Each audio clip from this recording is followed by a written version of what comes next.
Mga gamit ni Dingdong Dantes ipinagtatapon ni Marian Rivera.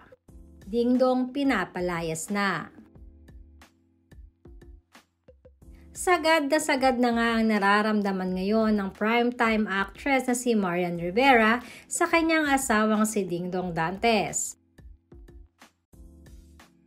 Ito ay mauna ng mapabalita ang pagkakalink at pagkakaroon di umano ng anak ni Dingdong sa dating singer-actress na si Lindsay Tivera.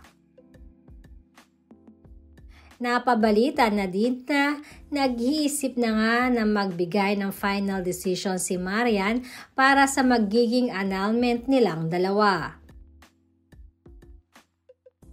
Kaya naman itong mga nakaraang araw, sinasabing mismong si Marian Rivera na di umano ang mangiyak-ngiyak na kumausap kay Dingdong at sinabing papaalisin niya na ito sa bahay nila.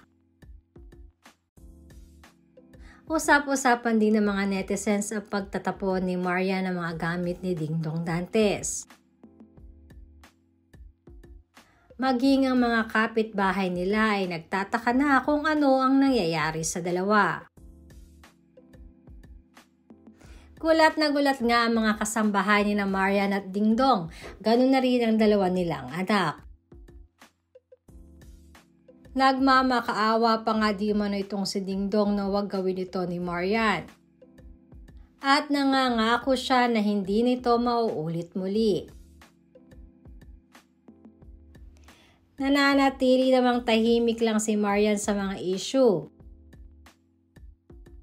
At sinasabing wala na di umanong natitirang respeto pa ang kapuso actress sa kanyang kabiyak, kaya naman iniisip nito na patuloy na lang siyang hiwalayan.